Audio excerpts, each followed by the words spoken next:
ഇന്നത്തെ കേരള എന്താ നാളെ കേരളമില്ലേ? എന്ത് വന്നാലും ചെയ്യണം. ഒരു ജന്മേ ഉള്ളൂ. എന്തൊക്കെ ചെയ്യാൻ പറ്റും കംപ്ലീറ്റ് ചെയ്തിട്ടേ പോകും. ഭരതനാട്യം 2 മോഹിനിയാട്ടം മമ്മൂക്ക കണ്ടു. മമ്മൂക്ക കണ്ടിട്ട് എന്നെ വിളിച്ചിരുന്നു, നീ മരിച്ച് അഭിനയിച്ചേട്ടാ.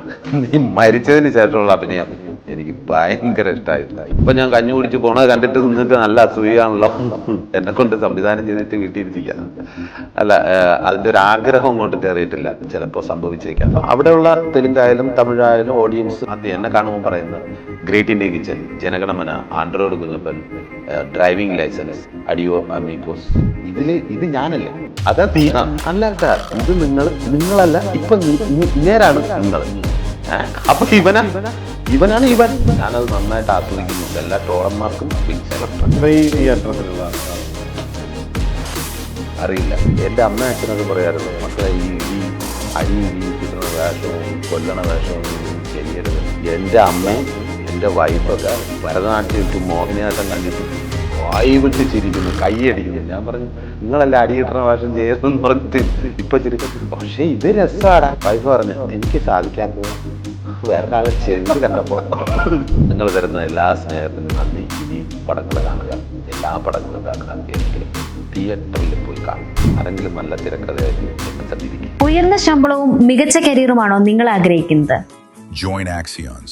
Get trained, get placed. കുറേ കാലമായി ഞാനും ജയറാമേട്ടനും മലയാളത്തിൽ അഭിനയിച്ചിട്ട്. അദ്ദേഹത്തിൻ്റെ കൂടെ അഭിനയിക്കുമ്പോൾ ഭയങ്കര രസമുണ്ട്. നമ്മൾ എത്രയൊക്കെ ടെൻഷൻ ഉണ്ടെങ്കിലും ജയറാമേട്ടൻ ഉണ്ടെങ്കിൽ നമ്മൾ റിലാക്സ് ആണ്. ചിരിപ്പിച്ച് ഇടപാട് തീർക്കും. പിന്നെ ചിരിച്ചിട്ട് ഷോട്ടിന് മുമ്പും വിത്ത് ആ ഒരു ക്യാരക്ടറിനെ കുറിച്ച് പറയുകയാണെങ്കിൽ എല്ലാ ഡീറ്റെയിൽസും തന്നിട്ട് ആ മുഖത്തെ എക്സ്പ്രഷനും കൂടെ കാണിച്ചു തരും. പിന്നെ ആരെ ചിരിക്കാൻ പറ്റാത്തത് അങ്ങനെ ഇരുന്ന് ചിരിക്കും. ഡയറക്ടർ അങ്ങനെ പറയുമ്പോൾ, എന്നാ സാർ റെഡി സാർ, ഇപ്പടി സാർ ഇങ്ങനെ ചിരിക്കില്ലേ, പുള്ളി സീരിയസ് ആവും, നമ്മൾ ചിരിച്ചുകൊണ്ടേയിരിക്കും. അതൊരു ഗോഡ് ബ്ലെസ്സിങ് തന്നെയാണ് അദ്ദേഹത്തിൻ്റെ, ജയറാമേട്ടൻ. വരുമല്ലോ വാക്കുകളൊക്കെ ഇങ്ങനെ വാചാലമായിട്ട് പറയാം. അയ്യോ, ചിരിച്ചിടപാട് തീരും. അവിടെ അത് തന്നെയായിരുന്നു. നമ്മൾ ഷോട്ട് കഴിയും, വീണ്ടും ജയറാമേട്ടൻ്റെ അടുത്ത് വന്നിരിക്കും, ചിരി. കുറേ കാലത്തിന് ശേഷം അദ്ദേഹത്തിൻ്റെ കഥാപാത്രവും സൂപ്പർ. അപ്പിയറൻസിലും പെർഫോമൻസിലും ഇതുവരെ കാണാത്ത ഒരു ജയറാമേട്ടനെ കാണാം. ശിവരാജ് കുമാർ സാർ എങ്ങനെയുണ്ട് ആള്? അയ്യോ, കിടില, നല്ല മനുഷ്യൻ. അതെ, നമ്മൾ ഇങ്ങനെ പല ആൾക്കാരെയും പരിചയപ്പെട്ടുകൊണ്ടിരിക്കുക അല്ലേ ജീവിതത്തിലേക്ക്, നല്ല പലരും വന്നുകൊണ്ടിരിക്കുകയാണ് നമ്മുടെ അടുത്തേക്ക്. പിന്നെ അതൊരു വലിയ ബ്ലെസ്സിങ്ങാണ്, ഭയങ്കര അനുഗ്രഹം തന്നെയാണ് ഈശ്വരൻ്റെ. ഇത്രയും വലിയ ലെജൻസുകളെയൊക്കെ കാണാനും അവരുടെ കൂടെ അഭിനയിക്കാനും അവരുടെ സ്നേഹമൊക്കെ കിട്ടുക എന്ന് പറയുന്നത്. അതെ, മലയാളത്തിൽ തുടങ്ങി തമിഴിൽ വന്നു, കന്നഡ, ഇനി തെലുങ്ക്, ഹിന്ദി, അങ്ങനെ ഒരു യാത്രയുണ്ടോ? പോട്ടെ, ഏതുവരെ പോകുന്നു. അവിടുത്തെ ചാടി മലയാളം ഇഷ്ടം ആണല്ലേ? അവിടുത്തെ ചാടി ഇംഗ്ലീഷ്, ഹിന്ദിയൊക്കെ വരുന്നുണ്ട് എന്നൊക്കെ ഒരു റൂമർ കേൾക്കുന്നുണ്ട്. എന്ത് വന്നാലും ചെയ്യണം. ഒരു ജന്മേ ഉള്ളൂ. എന്തൊക്കെ ചെയ്യാൻ പറ്റും കംപ്ലീറ്റ് ചെയ്തിട്ടേ പോകുള്ളൂ. നല്ല കാശ് വാങ്ങിക്കുന്നുണ്ട്. പ്രതിഫലമൊന്നും അങ്ങനെ അതിനെക്കുറിച്ചൊന്നും ചോദിക്കണ്ട. 4 മക്കളെ വളർത്താനുള്ള കാര്യം. 4? എൻ്റെ അറിവിൽ 3 ഉള്ളൂ. അതെ, ഭാര്യ ഉൾപ്പെടെ 4, അച്ഛൻ. അതെ, അപ്പോൾ എന്തായാലും പ്രതിഫലം ചോദിക്കുന്നില്ല, നല്ല കാശ് വാങ്ങിക്കുന്നുണ്ടല്ലോ. അല്ല, റെസ്പെക്റ്റും പ്രതിഫലം എല്ലാം മലയാളത്തിനേക്കാൾ കൂടുതൽ തന്നെയാണ്. ആർട്ടിസ്റ്റുകളെ കുറച്ചുകൂടെ ഭയങ്കര ബഹുമാനം അവിടെ അല്ലേ? എല്ലാ രീതിയിലും. ഇപ്പോൾ അവർ സിനിമയെക്കുറിച്ച് പറയുകയാണെങ്കിലും മലയാളത്തിനെ കുറിച്ച് പറയുമ്പോൾ അവർക്ക് ഭയങ്കര സന്തോഷമാണ്. ഏത് ഇൻ്റർവ്യൂവിൽ പോയാലും കെ എസ് സുരകുമാർ സാറ്, അവിടുത്തെ കിഡില വൺ ഓഫ് ദ ഡയറക്ടറാണ്. അദ്ദേഹമൊക്കെ മലയാളത്തിനെ കുറിച്ച് പറയുന്നത് കേൾക്കുമ്പോൾ നമുക്ക് മലയാളി അതിൽ ഭയങ്കര അഭിമാനം തോന്നും. ഇപ്പോൾ അതിനൊക്കെ കാരണം മമ്മൂക്ക, ലാലേട്ടനൊക്കെ ചെയ്തു വെച്ച ആ ഇമ്പാക്റ്റിൻ്റെ കുറച്ച് നമുക്കും ആ സ്നേഹം അവർ തരുന്നു എന്നുള്ളതാണ്. പേടിക്കണ്ട, ഇവിടുണ്ടല്ലോ ഡാൻഡ്രോപ്പിറ്റിനോയിൽ, ഉടനടി മാറും താരൻ, ഉപയോഗിക്കൂ വേഗം. അമൃത്വേനി ഡാൻഡ്രോക്വെറ്റ്, ദി അൾട്ടിമേറ്റ് ഡാൻഡ്രഫ് സൊല്യൂഷൻ. കിടിലം. എന്താ, ഇപ്പോൾ മലയാളത്തെ സംബന്ധിച്ചിടത്തോളം നല്ല കോണ്ടന്റുകൾ ഗംഭീരമാണ്. അപ്പോൾ അതിൽ അവർ നമ്മളെ ഭയങ്കരമായിട്ട് അപ്രിഷ്യേറ്റ് ചെയ്യും. ഏത് സിനിമയെക്കുറിച്ച് പറഞ്ഞാലും മലയാളം കോണ്ടന്റ് സൂപ്പർ സാർ എന്ന് പറയും. സാധാരണ ഇപ്പോൾ ഈ എല്ലാ അന്യഭാഷാ തിരക്കുകളുണ്ട്.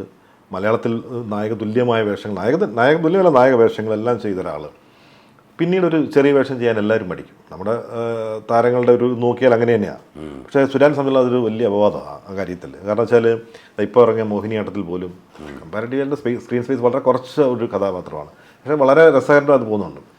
എന്തുകൊണ്ടാണ് അങ്ങനെ ചെയ്യാനൊരു ഇത് ഭയങ്കര ഇൻട്രസ്റ്റ് ആണല്ലോ, പലപ്പോഴും കൊച്ചു വേഷങ്ങളാണ് അധികവും ചെയ്യുന്നത്. എനിക്ക് പക്ഷേ ഇഷ്ടമാണ് ഇത് ചെറിയ വേഷമായാലും എൻ്റെ വേഷം എങ്ങനെയുണ്ടെന്ന് നോക്കും, ആ സിനിമയിൽ അത് എത്രത്തോളം വരുന്നു. എനിക്കത് വലിയ ഇഷ്ടമാണ്. ചെറിയ വേഷം വലിയ വേഷം അങ്ങനെയുള്ള വേർതിരിവൊന്നുമില്ല. എനിക്ക് കഥാപാത്രം ഇഷ്ടപ്പെട്ട് കഴിഞ്ഞാൽ, ആ സിനിമ ടോട്ടലി ഇഷ്ടപ്പെട്ട് കഴിഞ്ഞാൽ അത് ചെയ്യും. ഇപ്പോൾ ഞാൻ അതുപോലൊരു കിടിലം ക്യാരക്ടർ ചെയ്യാൻ പോകുന്നു. മാർട്ടിൻ പ്രക്കാട്ടിൻ പ്രൊഡ്യൂസ് ചെയ്യുന്ന ചാക്കോച്ച മൂവിയിൽ. അതിപ്പോൾ 5-ാം തീയതി ഷൂട്ട് തുടങ്ങും. ചെറിയ വേഷം നമുക്ക് പെർഫോം ചെയ്യുക, എനിക്ക് പെർഫോം ചെയ്യുക എന്ന് പറയുന്നതാണ് അൾട്ടിമേറ്റ്ലി. വെറുതെ ഇരിക്കാൻ ഇഷ്ടമല്ല. അപ്പോൾ അത് ചെറുതോ വലുതോ എന്നല്ല, അവിടെ നമുക്കെന്ത് ചെയ്യാനുണ്ടാകും, നമുക്ക് എന്ത് ചെയ്യാൻ പറ്റും അത് ചെയ്യുക എന്നുള്ളതാണ്. അത് ആ രീതിയിൽ ഈ മോഹിനിയാട്ടത്തിലെ ആ ക്യാരക്ടർ എക്സൈറ്റഡ് ആക്കി. പിന്നെ അതിൻ്റെ കോർ പരിപാടി അത് തന്നെയല്ലേ. അപ്പോൾ ഞാൻ കഥ കേട്ടപ്പോഴേ പറഞ്ഞു, ചേട്ടാ 7 ദിവസമേ ഉള്ളൂ, സൈജുവും ഒക്കെയാണ് ഹീറോ, ഒരു ഗ്രൂപ്പ് കളിയാണ്, ചേട്ടനും കൂടെ വരണം. ഞാൻ പറഞ്ഞു കഥ പറഞ്ഞപ്പോൾ ഐഡിയ സൂപ്പർ, അത് ഹിറ്റ് ഐഡിയ.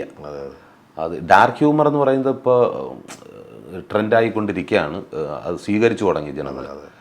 അത് ഡാർക്ക് ഹ്യൂമറിൽ വിഭാഗത്തിൽ ഇപ്പോൾ ലാസ്റ്റ് വന്നതാണ് നമ്മുടെ ഇത് മോഹിനിയാട്ടം. അത് ഗംഭീരമായിട്ട് തിരക്കഥ എഴുതി നന്നായിട്ട് അയാൾ സംവിധായകൻ അത് എടുത്തു. ഇതിനകത്ത് ആ ശവമായിട്ടിരിക്കുകയാണെങ്കിൽ ആ ഭിത്തിയിലൊക്കെ ഇരുന്നിട്ടേ അത് ഭരതനാട്യം 2 മോഹിനിയാട്ടം മമ്മൂക്ക കണ്ടു. മമ്മൂക്ക കണ്ടിട്ട് എന്നെ വിളിച്ചിരുന്നു, നീ അഭിനയിച്ചു ചേട്ടാ, നീ മരിച്ചതിന് ശേഷമുള്ള അഭിനയം എനിക്ക് ഭയങ്കര ഇഷ്ടമായിരുന്നു. അത് അത്രയും നേരം ഇരിക്കുകയാണ്, കണ്ണ് വെക്കണം, ഇതിൻ്റെ കൂടെ ഇങ്ങനെ പൊക്കോണ്ടിരിക്കുന്ന ആൾക്കാർ, അതൊന്നും കിട്ടാതിരിക്കണം. അഭിനയിച്ച പടം അടുത്തിടെ ഇറങ്ങിയ ഒരു നല്ല പടമാണ് ഈഡി. ഞാൻ തന്നെ പ്രൊഡ്യൂസ് ചെയ്ത. ആമിർ പള്ളിക്കൽ എന്നാണ് ആമിർ പള്ളിക്കൽ സംവിധാനം. അദ്ദേഹത്തിൻ്റെ ആയിഷ ഞാൻ കണ്ടു, എനിക്കിഷ്ടമായി. അങ്ങനെയാണ് അദ്ദേഹം ഇതിൻ്റെ കഥ പറഞ്ഞത്. അത് എന്തുകൊണ്ടത് സാധാരണ അത് ഒരുപക്ഷെ ആ പടം അത്ര പരാജയപ്പെട്ടു എന്നപ്പോൾ ശ്രദ്ധിക്കപ്പെട്ടില്ല. ഈ പടം എന്തുകൊണ്ട് നിർമ്മിക്കാൻ തയ്യാറായി? പക്ഷേ വലിയ ഗെറ്റപ്പിലൊക്കെ ഭയങ്കര ഡിഫറൻസ് ആയിട്ടാണ് നമ്മൾ മീശയൊക്കെ എടുത്തിട്ടാണ് അവർ വന്നത്. അത് എന്തുകൊണ്ടാണ്, എന്ത് പറ്റിയത് അതിന്? അല്ല, കഥാപാത്രം സൂപ്പർ ക്യാരക്ടർ, ഞാൻ പിന്നെ ഭയങ്കരമായിട്ട് എക്സൈറ്റ് ചെയ്യിപ്പിച്ചു. ക്യാരക്ടറും അതെ, സിനിമയുടെ കഥയും സംവിധായകനെയും എനിക്കിഷ്ടമാണ് ആമിർ പള്ളിക്കൽ. അപ്പോൾ അദ്ദേഹം മനോഹരമായിട്ട് അത് എടുത്തു. പക്ഷേ സിനിമ ആ സമയത്ത് അത്രയും ശ്രദ്ധിക്കപ്പെടാത്തത്, അന്ന് അതിനോടൊപ്പം ഇപ്പം നമ്മൾ എത്രയൊക്കെ പടം ഗംഭീരമായിട്ട് ഷൂട്ട് ചെയ്ത് വെച്ചാലും ഈ റിലീസിങ് എന്ന് പറയുന്ന ഒരു പ്രധാന, അത് ആൾക്കാർ വരിക എന്നുള്ള, ഒരു മഴ പെയ്ത പോയി എത്ര കിടിലം പടം എടുത്തു വെച്ചാലും. പിന്നെ ആ സമയത്ത് കൂടുതൽ ഹിറ്റ് പടങ്ങൾ വന്നു കഴിഞ്ഞാൽ ഇതും താഴെ പോവാൻ, അങ്ങനെ താഴെ പോയതാണ്. കൂട്ടത്തിൽ ഉണ്ണി മുകുന്ദൻ്റെ പടം ഉണ്ടായിരുന്നു, മാർക്കോ വൻ ഹിറ്റായിരുന്നു. അപ്പോൾ വേറൊരു പടം ഉണ്ടായിരുന്നു നമ്മുടെ റൈഫിൾ ക്ലബ്ബ്. അപ്പം പിന്നെ ഈ ജോണറിന് ഇതൊരു ഡാർക്ക് ഹ്യൂമർ ജോണറാണ്. അപ്പോൾ അത് വലുതായിട്ട് ശ്രദ്ധിക്കപ്പെട്ടില്ല. പക്ഷേ OTT വന്നതിന് ശേഷം ഒരുപാട് പേര് കണ്ട് നല്ല അഭിപ്രായം പറഞ്ഞു. സാമ്പത്തികമായി നഷ്ടം ഉണ്ടായോ? എന്തിനാ ഒളിച്ചു വയ്ക്കുന്നത്? നഷ്ടം വരും, നല്ല നഷ്ടമായി. അതിൽ പണി പഠിച്ച് അല്ലേ. ഇനി ആ പണി അല്ല, ആ നഷ്ടം നികത്താനാണോ ഈ ഓടി നടന്ന് അഭിനയിക്കുന്നത് അന്യഭാഷകളിലൊക്കെ എന്നുവേണമെങ്കിലും പറയാം. സത്യം. അതായത് ഇനിയും പ്രൊഡ്യൂസ് ചെയ്യുമോ? അതെന്താ നിങ്ങൾ അങ്ങനെ ചോദിച്ചതല്ല, ഇനിയും പ്രൊഡ്യൂസ് ചെയ്യും. ഇത്രയൊക്കെ നിനക്ക് ഇത് കിട്ടിയിട്ട് ഇനിയും പ്രൊഡ്യൂസ് ചെയ്യോടാ? അല്ല, നമ്മൾ സിനിമയിൽ തന്നെ നിൽക്കുകയല്ലേ. എന്തായാലും അങ്ങനെ നല്ലൊരു പരിപാടി വന്നു കഴിഞ്ഞാൽ ഉറപ്പായിട്ടും പ്രൊഡ്യൂസ് ചെയ്യും. ആണല്ലേ. അത് സ്വന്തമായിട്ട് സംവിധാനം ചെയ്യാൻ എന്തെങ്കിലും പരിപാടിയുണ്ടോ? ഇപ്പം ഞാൻ കഞ്ഞി കുടിച്ച് പോണത് കണ്ടിട്ട് നിങ്ങൾക്ക് നല്ല അസൂയാണല്ലോ. എന്നെ കൊണ്ട് സംവിധാനം ചെയ്തിട്ട് വീട്ടിൽ ഇരുത്തിക്കാനാണ്. അല്ല, അതിൻ്റെ ഒരു ആഗ്രഹം അങ്ങോട്ട് കയറിയിട്ടില്ല. ചിലപ്പോൾ സംഭവിച്ചേക്കാം. അല്ല, നിങ്ങളുടെ കൂട്ടുകാരെല്ലാം സംവിധായകരാവുന്നുണ്ട്. അതെ, രാജു കൊടുത്ത മിടുക്കൻ സംവിധായകനായി കഴിഞ്ഞു. അപ്പം അങ്ങനെയൊക്കെ അത് പ്രചോദനമല്ലേ? അതൊരു ടാലൻ്റാ.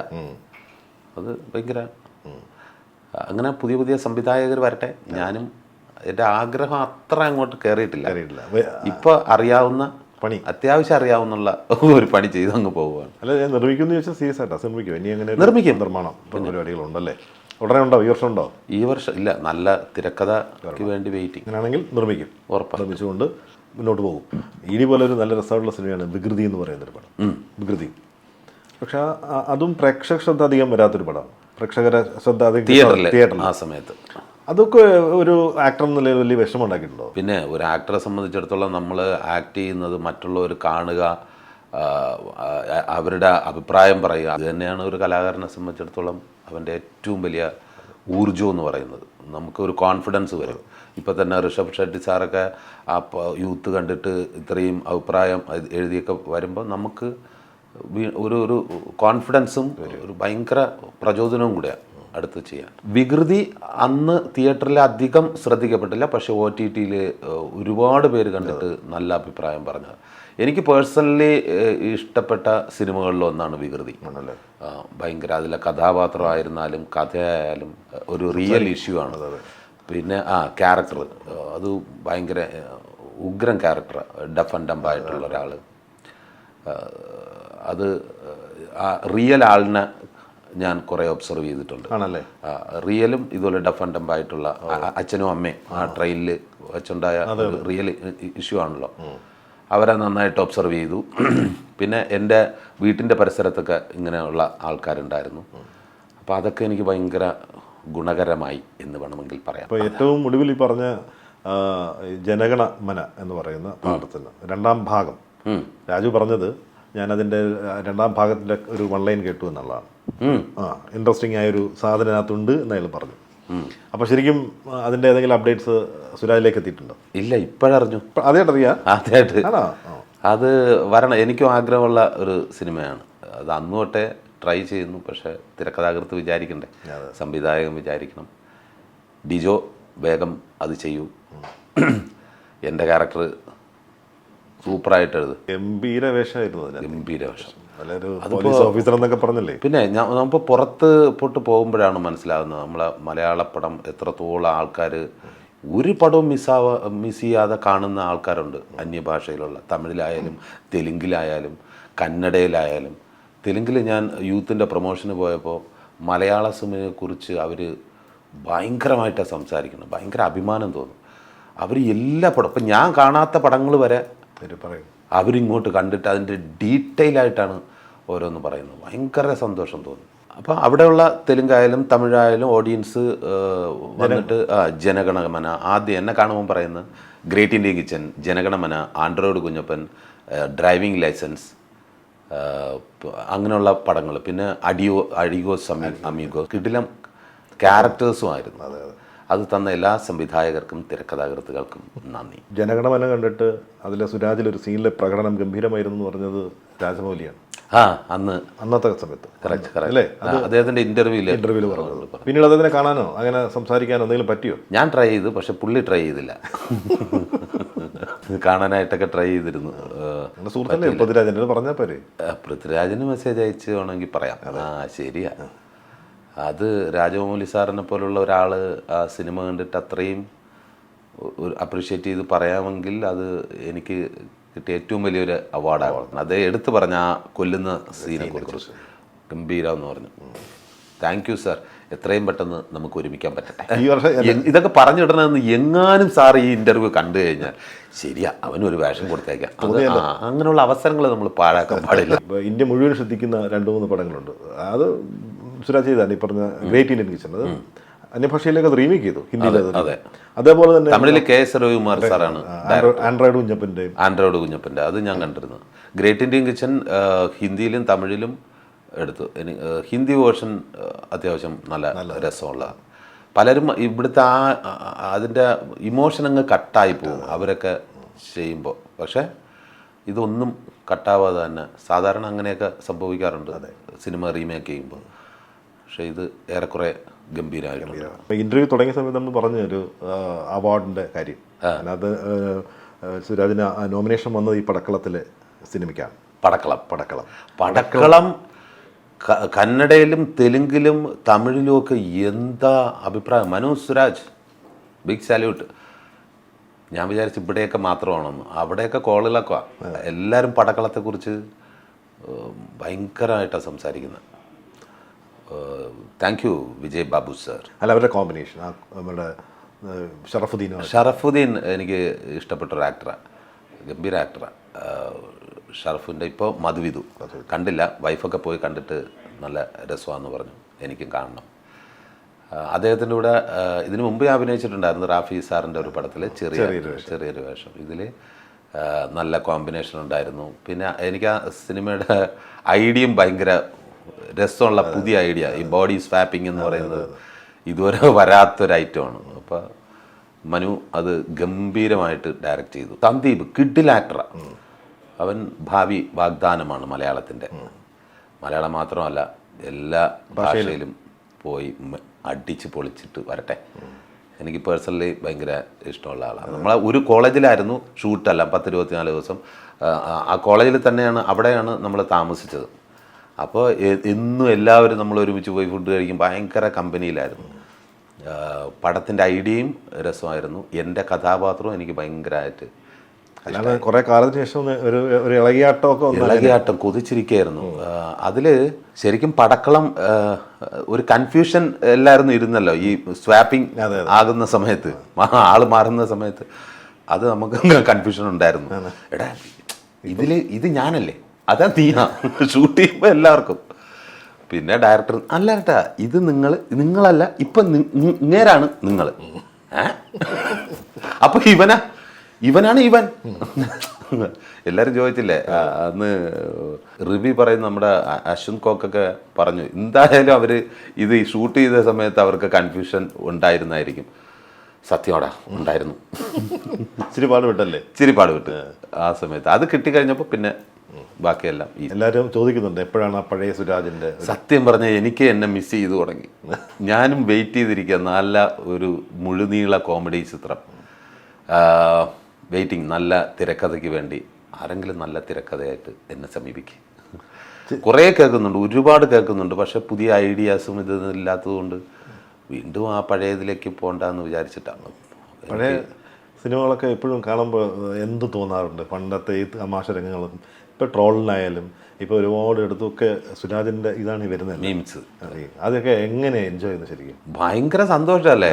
കാര്യം അന്ന് നമ്മൾ ചെയ്തപ്പോൾ അറിഞ്ഞില്ല ഈ കഥാപാത്രം ഇത്രയേറെ ഹിറ്റാവുന്നു. അത് പിന്നീട് ട്രോളന്മാർ വന്നിട്ട് ട്രോളി മീംസായിട്ടുമൊക്കെ വന്ന് വേറെ ലെവലിലെത്തിച്ച് ശരിക്കും ഭയങ്കര, ഞാനത് നന്നായിട്ട് ആസ്വദിക്കുന്നുണ്ട്. എല്ലാ ട്രോളന്മാർക്കും ബിഗ് സല്യൂട്ട്. എല്ലാവരും സൂചിപ്പിക്കുകയാണ്. അല്ലല്ല, സത്യസന്ധമായിട്ടുള്ള കാര്യമല്ലേ. കാര്യം നമ്മുടെ ദശമൂലം ദാമു എന്ന് പറയുന്ന ആ സിനിമ ഇറങ്ങിയപ്പോൾ ചിരിച്ചു വിട്ടെങ്കിലും അതിൻ്റെ ഇമ്പാക്റ്റ് ഇപ്പോഴാണ്. ലോട്ടറിക്കാരൻ്റെ ഇന്നത്തെ കേരള അത് എല്ലാവരും പറയും. അത് ശരിക്കും സ്ക്രിപ്റ്റിൽ ഇല്ലായിരുന്നു ആ സീൻ. അത് ഷൂട്ട് ചെയ്യുന്ന സമയത്ത് ഞാൻ ബസ്സിൽ നിന്ന് ഇങ്ങനെ ഇറങ്ങിയിട്ട് കടയിലോട്ട് ദശമൂലം കഴിക്കാൻ വേണ്ടി നടന്നു വരുമ്പോൾ പാസിങ് ഇങ്ങനെ ഓരോരുത്തർ വിടും. അപ്പോൾ ഒരു ലോട്ടറിക്കാരനും വെറുതെ പാസ് ചെയ്തിട്ട് പോകുന്നു. അവൻ ഇങ്ങനെ പാസ് ചെയ്ത കൂട്ടത്തിൽ അവൻ വെറുതെ ഇന്നത്തെ കേരള ഇങ്ങനെ പറഞ്ഞുകൊണ്ട് പോകണം, അവൻ്റെ കോൺട്രിബ്യൂഷൻ. അപ്പോൾ ഞാൻ വിചാരിച്ച് ഇതിനൊരു കൗണ്ടർ പറയണമല്ലോ. അപ്പോൾ ഷാഫി സാറിൻ്റെ ഞാൻ പറഞ്ഞു, സാർ ഞാൻ ഇങ്ങനെ എൻ്റെ നാട്ടിൽ ഇങ്ങനെ ഒരാളുണ്ട്, അതായത് ഇതിലേക്ക് വരാം. നാട്ടിലെ ആളെന്ന് പറയുമ്പോൾ അയാൾ ഇങ്ങനെ കണ്ണിൽ നോക്കി നിൽക്കും.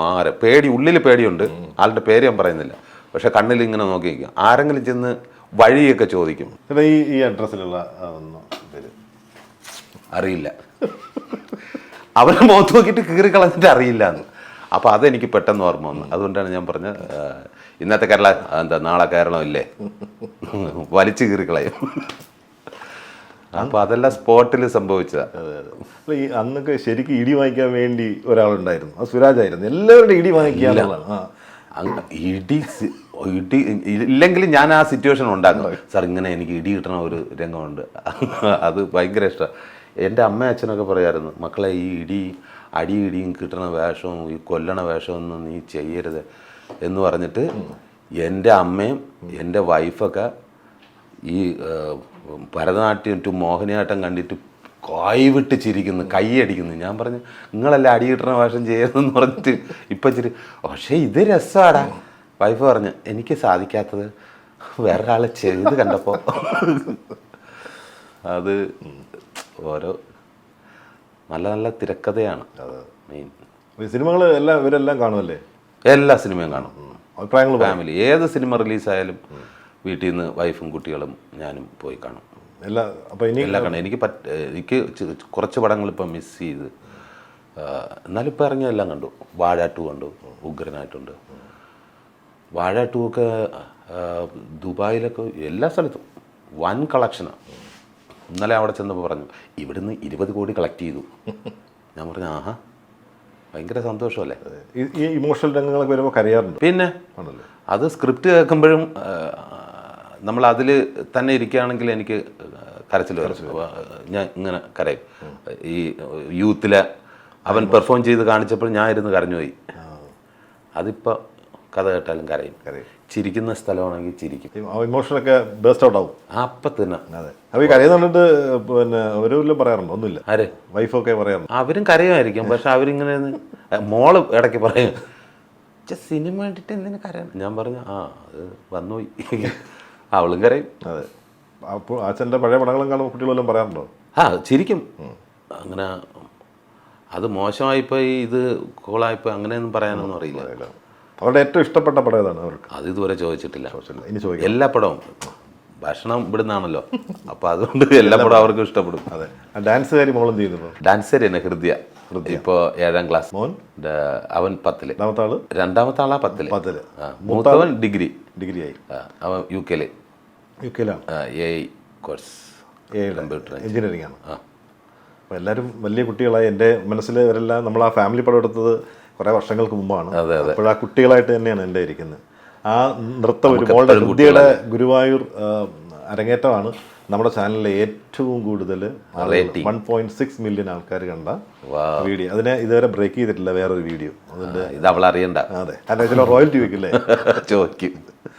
ഏതായാലും സന്തോഷകരമായ അല്ലേ, കുടുംബം സന്തോഷമായിട്ട് പോകുന്നു. വളരെ സന്തോഷമായിട്ട് കുടുംബം അങ്ങനെ ഉള്ളതുകൊണ്ട് എനിക്കിങ്ങനെയൊക്കെ ചെയ്യാനും പറ്റും. ഇനി നല്ല വേഷങ്ങൾ, ഒരുപാട് നല്ല വേഷങ്ങൾ ചെയ്യാൻ പറ്റട്ടെ. അതിന് ഈശ്വരൻ ഭാഗ്യം ഉണ്ടാക്കി തരട്ടെ. നല്ല ഡയറക്ടർമാർ കണ്ടെത്തട്ടെ അല്ലേ. അതൊക്കെയാണല്ലോ ഞാൻ പറഞ്ഞല്ലോ, എനിക്ക് എന്നെ തന്നെ മിസ് ചെയ്തിരിക്കുകയാണ് ആ കോമഡി. നല്ല പുതിയ ഐഡിയ ആയിട്ട് വരിക അതൊരു വെല്ലുവിളിയായിട്ട് ടാസ്ക്കാണ്. അത് നമ്മുടെ കയ്യിലല്ല. അതൊരു ഒരു വല്ലാത്ത ജീവിതമാണ് കലാകാരന്മാരിൽ. അതെ. അല്ല, തിരക്കഥാകൃത്തുക്കളോട് നമുക്ക് അങ്ങനെ പറയാം അല്ലേ. തിരക്കഥാകൃത്തുക്കളോടുള്ള അഭ്യർത്ഥനയാണ്. അത് നല്ല ചിരിപ്പിക്കുന്ന, സുരാജിനെ ചിരിപ്പിക്കുന്ന ഒരു തിരക്കഥയുണ്ടെങ്കിൽ സുരാജിനെ നിങ്ങൾക്ക് പിന്നെ ബന്ധപ്പെടാൻ ബുദ്ധിമുട്ടുണ്ടെങ്കിൽ നമ്മളോട് പറയുക. അതെ, സുരാജിൻ്റെ അടുത്തേക്ക് എത്തിക്കാം. അല്ല, എത്തിക്കുക എന്നുള്ളത് തീർച്ചയായിട്ടും. കാരണം ചിലർക്ക് സുരാജിലേക്ക് എത്താൻ ചിലപ്പം ഇല്ല. ഞാൻ ഒരു എല്ലാവർക്കും എൻ്റെ നമ്പർ അറിയാം, പിന്നെ ഉണ്ണിയുടേത് അറിയാം. എല്ലാവരും വിളിച്ച് ഞാൻ ടൈം കിട്ടുന്നത് മാക്സിമം ഞാൻ തന്നെ കേൾക്കും. എന്താണ് ഉടനെ നടക്കുന്ന പ്രൊജക്റ്റുകൾ, സംഭവിക്കാൻ പോകുന്ന പുതിയ പ്രൊജക്റ്റുകൾ? ഇനി പുതിയത് ഞാൻ പറഞ്ഞില്ലേ, ഞാനുമായിട്ടുള്ളൊരു സിനിമ. അത് കഴിഞ്ഞാൽ തമിഴിൽ GB പ്രകാശ് സാറും ഞാനും, അത് പറഞ്ഞുകൊണ്ട്. പിന്നെ ഐശ്വര്യ രജനീകാന്ത് സംവിധാനം ചെയ്യുന്ന അതിൽ ഞാനുണ്ട്. ഇപ്പം നടക്കും. അത് ഉടനെ ഉണ്ടോ? ഉടനെ. ഓക്കെ. മെയ്. അതൊക്കെയാണ് പുതിയത്. പിന്നെ മലയാളത്തിൽ ഒരു മുഴുനീള കോമഡി സിനിമ അത് കമ്മിറ്റ് ചെയ്തു. ഡയറക്ടർ പുതിയ സംവിധായകനാണ്, നമ്മുടെ RDXൻ്റെ ഒക്കെ അസോസിയേറ്റ്. അത് നേരത്തെ പറഞ്ഞ പോലെ ഒരു അടിപൊളി മുഴുനീള കോമഡി ഹ്യൂമർ, ചിരിക്കാൻ വേണ്ടിയിട്ട് മാത്രം. പഴയ ഞങ്ങൾക്ക് സുരാജിനെ ഞങ്ങൾക്ക് കാണാൻ പറ്റുമെന്ന് സത്യം പറഞ്ഞാൽ ആ രീതിയിലുള്ളൊരു പടം. ഹൊറർ എല്ലാം ഉണ്ട്. Horror comedy. എന്തായാലും അതും ഞാൻ കാണാൻ കഴിയട്ടെ. പെട്ടെന്ന് കൂടുതൽ നല്ല ചിത്രങ്ങൾ അഭിനയിക്കാൻ പറ്റട്ടെ. ഇനിയും ഡ്രീമായിട്ടുള്ള ഏതെങ്കിലും സ്വപ്നങ്ങളുള്ള അവരുടെ ഒപ്പം നിൽക്കാൻ കഴിയട്ടെ എന്നൊക്കെ പ്രാർത്ഥിക്കുന്നു. Thank you. നിങ്ങൾ തരുന്ന എല്ലാ സ്നേഹത്തിനും നന്ദി. ഇനിയും പടങ്ങൾ കാണുക, എല്ലാ പടങ്ങളും കാണുക. തിയേറ്ററിൽ പോയി കാണണം. Thank you.